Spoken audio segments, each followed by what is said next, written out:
I received a question recently from one of our viewers asking about warm and cool. Well, I received lots of questions about that from a number of you. So let's take a look.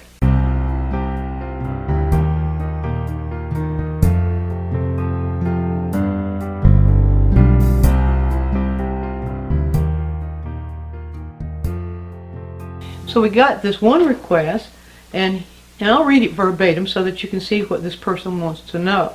In doing an abstract composition or any painting, what is a good proportion of warm versus cool?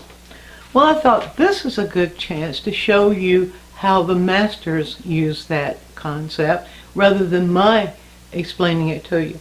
I found in my years of being an artist and a teacher, there's nothing better than to go to the masters to see how they did it. So let's go to two masters.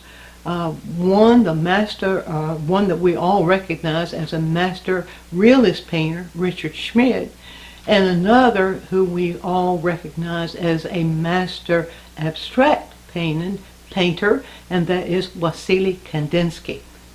So first of all, we'll address two paintings, one by Richard Schmid and one by Kandinsky, who work with the cool, warm, where the cool seems to be the guide here. So we will address Richard Schmid first. Now watch my cursor here. Notice that as my cursor moves around, there's cool.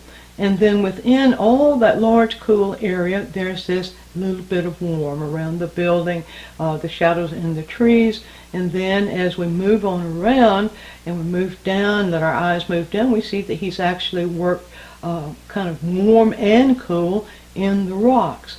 So when we look at Schmid, we see a smaller percentage of warm than we do of cool, and the cool is kind of working around the warm.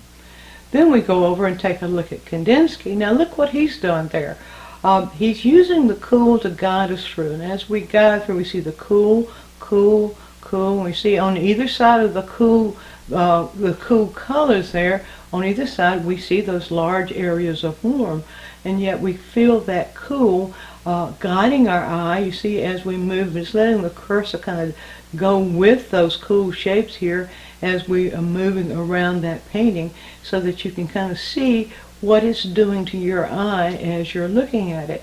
And then we feel an amount there, a proportion, maybe a little bit more warm than cool, although cool seems to be playing the major role in guiding our eye throughout the painting.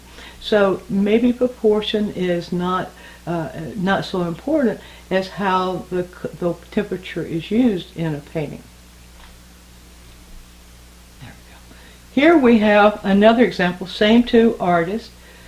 Both of these are predominantly warm. Now, as we take another little tour around each one of these, on the left there is Schmid. Look how little cool we have there. These tiny little bits of cool in the background here, a little bit right here. As we're coming around here, a little bit more, a tiny, tiny little bit right over in here. And then as we come around, we see more cool in here. Little bits of that really cool. Now, he's doing something else here.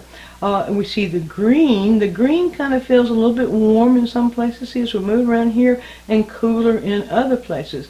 So the green seems to be playing both the roles of warm and cool as it moves around. But we see that what this the cool, the blue and the green are doing, they are simply breaking up the space of the warm and allowing our eye to move around in the piece as it does so. So then, as we move our eyes over to Kandinsky here, look what his cool does.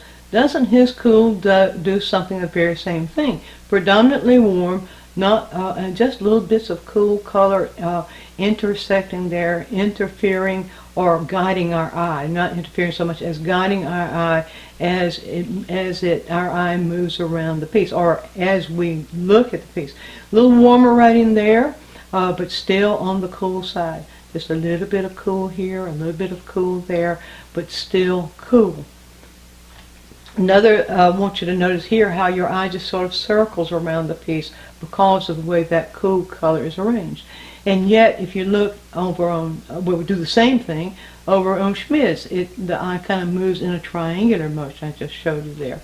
So you see in both of these we have a small amount of cool, a larger amount of warm. You might even say in Schmidt's painting we might have a maybe about 80% warm and about 20% cool, and I know this is a very popular proportion of color these days, but maybe more like 30-70 in the Kandinsky here, but then in the earlier pieces we looked at we saw a different kind of proportion.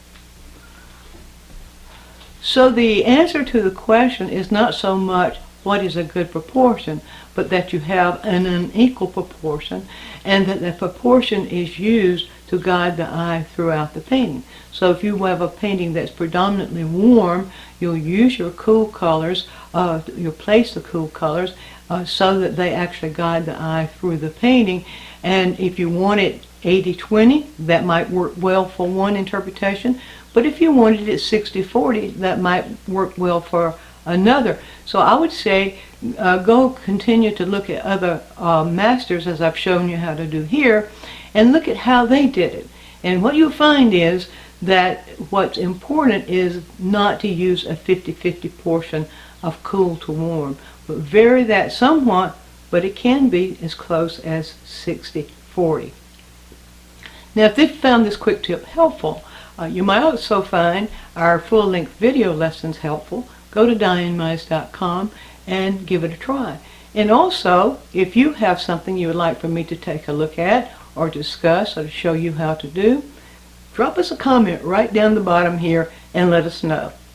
And there's your quick tip.